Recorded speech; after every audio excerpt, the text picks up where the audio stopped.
Добрый день, дорогие девушки! С вами Юлия Бахтина, и мы продолжаем наш марафон «Искусство влияния без слов». И сегодня пришло время, когда мы добавим в ваш внешний вид изюминку, тот самый маленький элемент, который не повторяется ни у кого. То есть это индивидуальный выбор каждой женщины.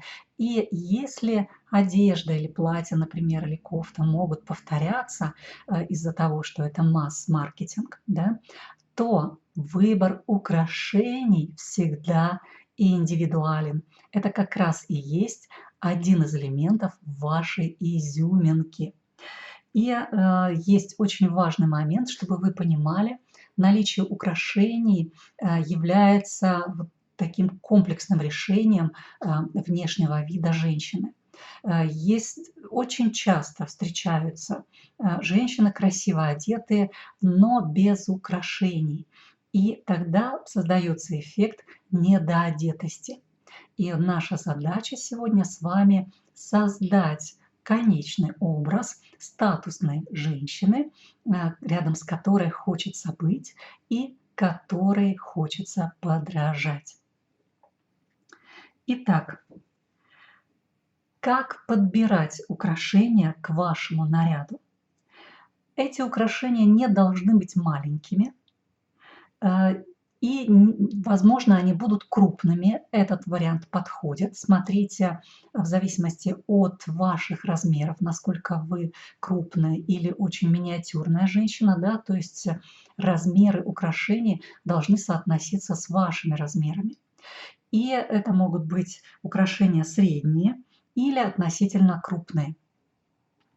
Дальше очень важный нюанс, который необходимо учесть при подборе украшений к данному образу. Украшения должны быть матовые. То есть блеск в данном случае не приветствуется. Если говорить о сережках, то они не должны болтаться в ушах, да? То есть они должны быть хорошо зафиксированы в районе вашего уха. Вот эти длинные сережки – это немножко другой образ. Они привлекают к шее, но наша задача, чтобы взгляд окружающих был привлечен к вашему лицу. Поэтому вы не выбираете длинные украшения для ваших ушей, а они могут быть средних или крупных размеров вот в области уха. Я сразу предвижу ваш вопрос, а почему нельзя использовать длинные сережки, потому что это красиво, особенно когда мы не надеваем колье. То есть тогда длинные сережки, которые доходят практически до ключиц, они украшают наш общий вид, да, делают нас более привлекательными. И в данном случае хочу сказать, что да, это красиво, но здесь идет немножко другая информация. То есть здесь уже идет информация элегантной эротики. Вот, а на данный момент я говорю по поводу статусности. Вот поэтому будем немножко различать информацию, и вы можете, конечно же, носить в вашей жизни длинные сережки, особенно если они вас украшают, особенно если у вас красивая шея, и вы хотите привлечь к ней внимание, вот, усилить вашу сексуальность, то тогда эти длинные сережки будут вас украшать. Но если говорить о статусности, то тогда лучше заменить длинные сережки на такие небольшие по размеру, то есть сережки, которые будут находиться в области уха, да, и не будут спускаться на область шеи. Тогда ваша статусность будет повышаться. Дальше. Серьги и колье должны гармонировать по цвету и стилю. То есть в каких-то случаях, так как у нас сережки не длинные, то зачастую требуется наличие колье или бус или какого-то украшения в области шеи. Одно из достаточно популярных украшений в данном стиле является жемчуг. Он матовый, он дорогой, и поэтому создает общее впечатление такой дорогой, солидной, статусной женщины. Сейчас есть возможность использовать искусственный жемчуг, который не отличишь от настоящего, поэтому получается, что жемчуг сейчас стал доступен для любого социального уровня, для любого финансового уровня.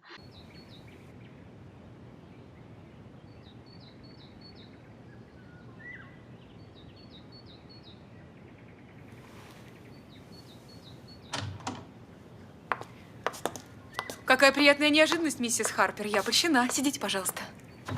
Простите, что заставила вас ждать. Что вы, это вы меня простите. Я выбрал не совсем удачное время для визита, но мне говорили, что вы работаете с утра до позднего вечера. Так что единственный шанс застать вас дома – это приехать с самого утра. Мне просто захотелось познакомиться с вами поближе. О вас столько говорят в Лондоне. Неужели мои соотечественники такая редкость в Лондоне? Такие, как вы, разумеется, редкость. Кофе?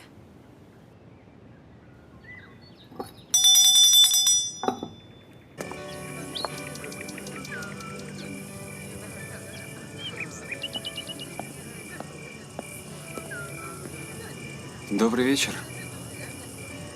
Ну, наконец-то я застал вас одну. Вокруг вас все время вьются какие-то мужчины. А вокруг вас вьются какие-то женщины?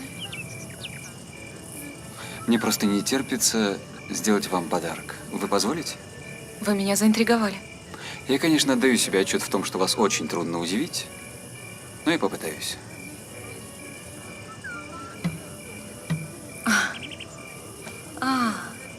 Так значит, это ваш человек умыкнул ее у меня из-под носа. Долго думал, как же доставить вам радость. У меня хоть немножечко получилось. А вы необычный человек, мистер Харпер. Мисс Сеймур, а я опять вас везде ищу.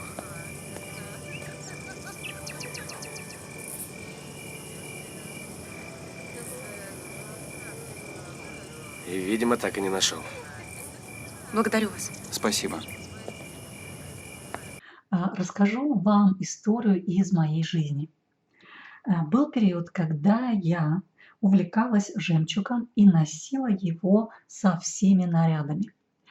И я купила 3 нити натурального жемчуга. Это были очень длинные нити, то есть я могла одну нить свернуть в 2 раза.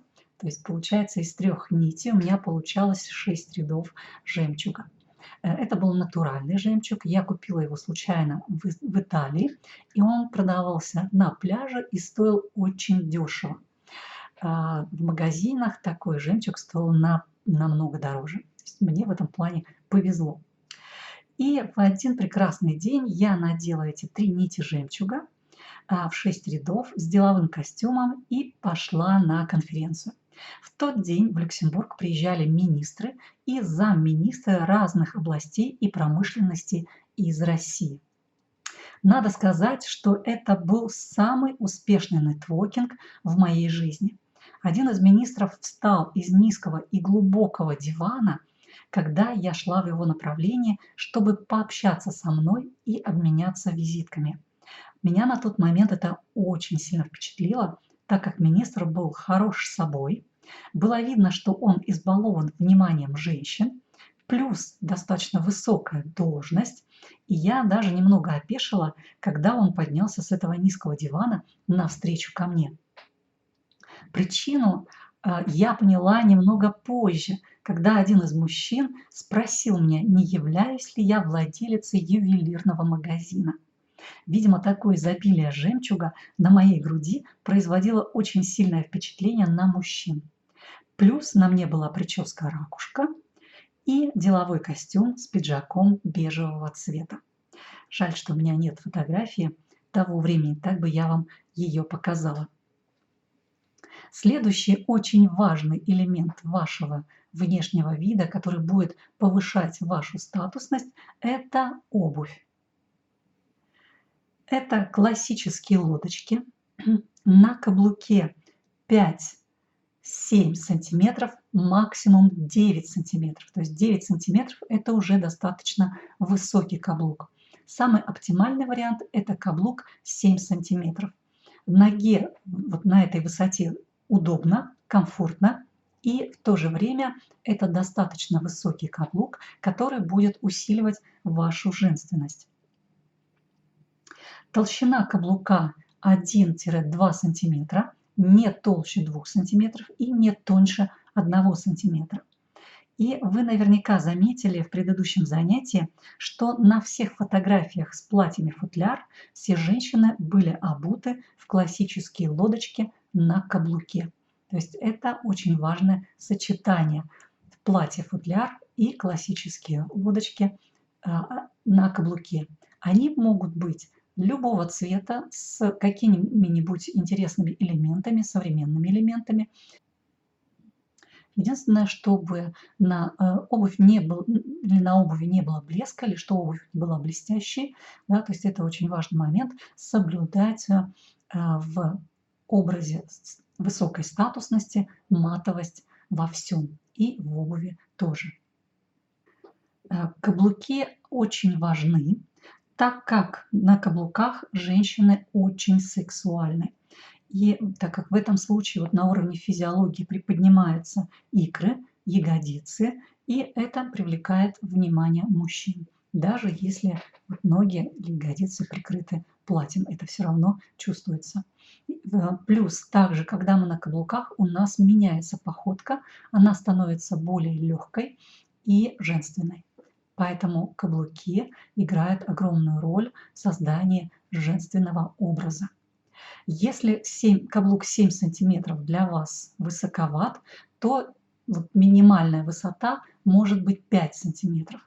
Если ниже, то здесь уже вы теряете легкость в вашей походке. Ну а дальше смотрите по состоянию ваших ног. Конечно, если вы не можете носить каблуки, то тогда необходимо придумать какой-то другой вариант с более низким каблуком и заняться здоровьем ваших ног. Это очень важно.